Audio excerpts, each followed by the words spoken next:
Assalamualaikum warahmatullahi wabarakatuh. Di kesempatan kali ini saya akan berbagi kisah tentang kisah pendeta yang berdialog dengan kepala Sayyidina Husain hingga masuk Islam. Kisah pendeta Nasrani yang masuk Islam setelah berdialog dengan jenazah kepala Sayyidina Husain radhiyallahu anhu. Sayyidina Husain adalah cucu Rasulullah Shallallahu Alaihi Wasallam yang sangat tragis akhir hidupnya. Orang-orang yang membenci beliau sangat kejam dalam membunuh dan menggorok leher beliau hingga putus. Bahkan sesudah wafat, jenazah kepala beliau diarak keliling kota oleh penguasa.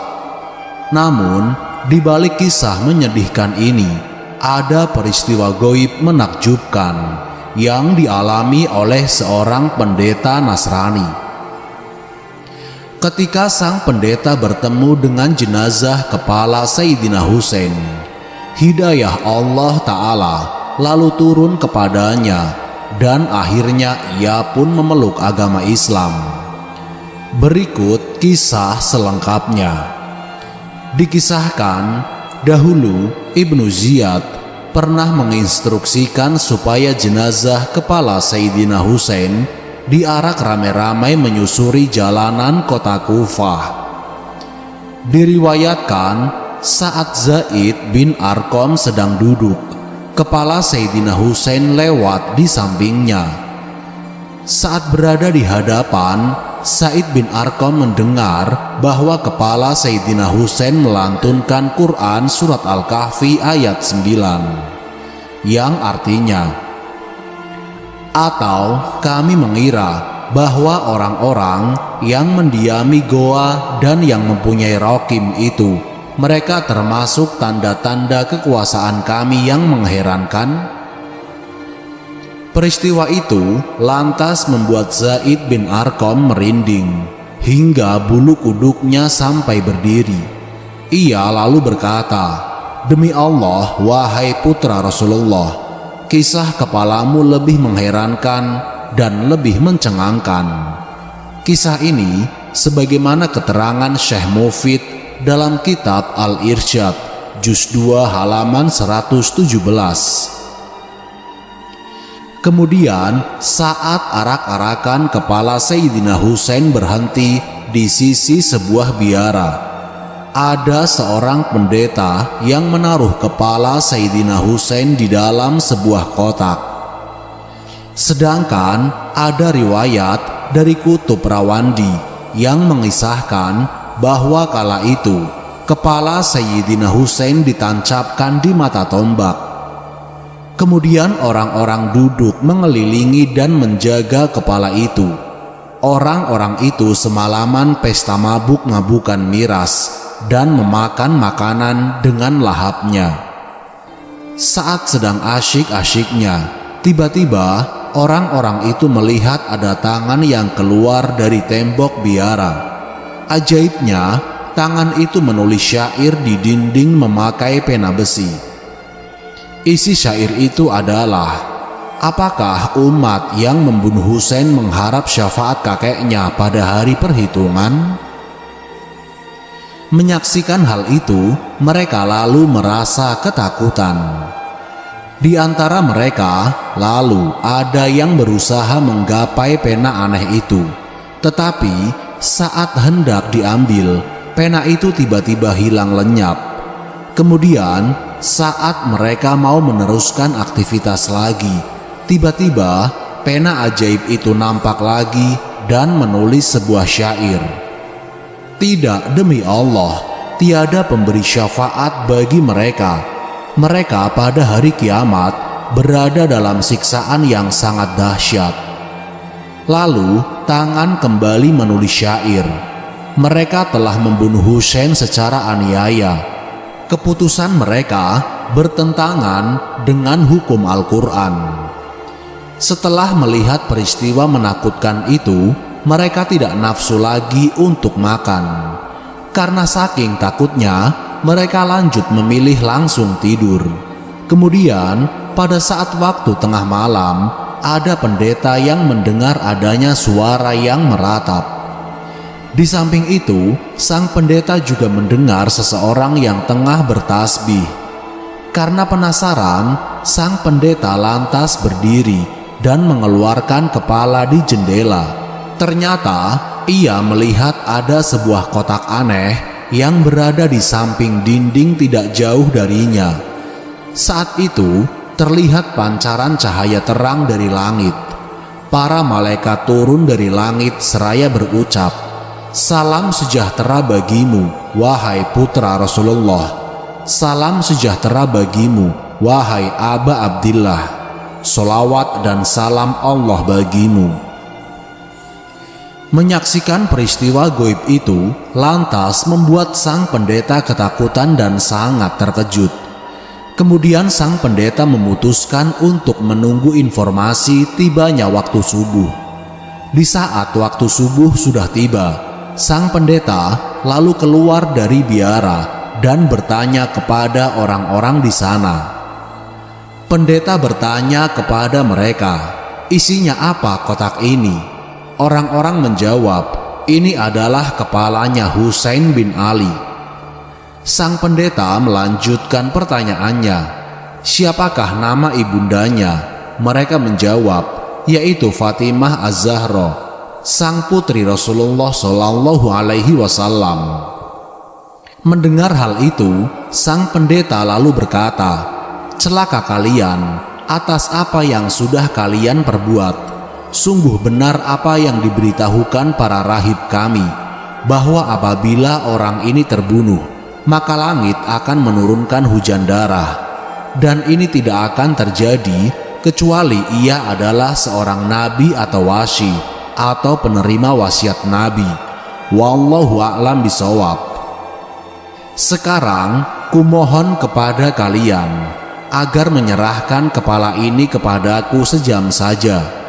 Sesudah itu akan kukembalikan kepada kalian."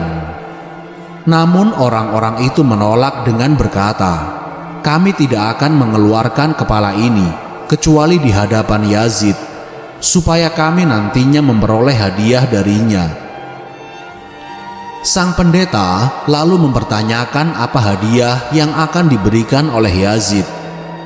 Kemudian orang-orang itu mengatakan bahwa mereka nantinya akan dihadiahi sekantong uang sebesar 10.000 dirham. Kemudian sang pendeta bersedia mengganti kepala itu dengan uang yang mereka harapkan, asalkan mereka mau menyerahkan kepala Sayyidina Husain itu. Mereka lalu bersedia, dan sang pendeta memberi uang kepada mereka sebesar 10.000 dirham.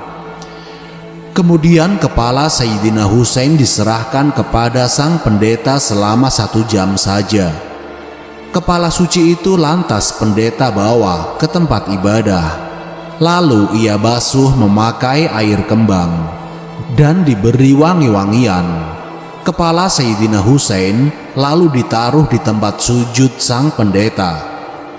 Pendeta lantas menangis seraya berkata, "Wahai Aba Abdillah, sesungguhnya diriku sangat menyesal tidak berada di Karbala hingga dapat mempersembahkan nyawaku untukmu. Wahai Aba Abdillah, kapan saja kau bertemu dengan kakekmu, berilah kesaksian bahwa diriku sudah mengucapkan syahadat dan masuk Islam di hadapanmu." Dari sini, sang pendeta dan pengikutnya lalu berikrar membaca kalimat syahadat dan memeluk agama Islam. Subhanallah. Kemudian kepala Sayyidina Husain dikembalikan lagi. Sesudah peristiwa itu, mantan pendeta memutuskan meninggalkan tempat ibadah biaranya dan memilih hidup di sebuah gunung. Selama di pegunungan, ia sibuk beribadah, meningkatkan kesuhudan hingga akhir hayatnya. Sang pendeta yang dulu beragama Nasrani kini telah mendapatkan hidayah Allah dan wafat dalam keadaan husnul khotimah. Subhanallah. Kemudian ada peristiwa yang mencengangkan.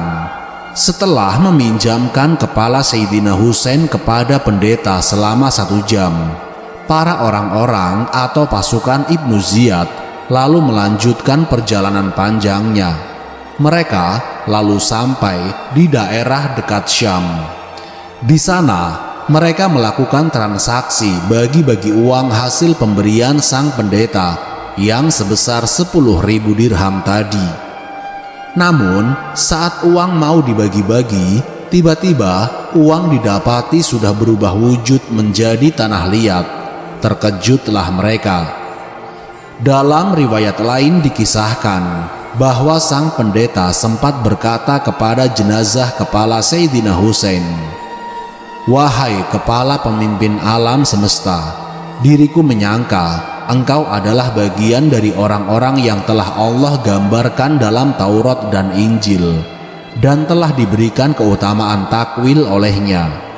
Karena para pemimpin Bani Adam di dunia dan di akhirat menangisimu, aku ingin mengenal nama dan sifatmu."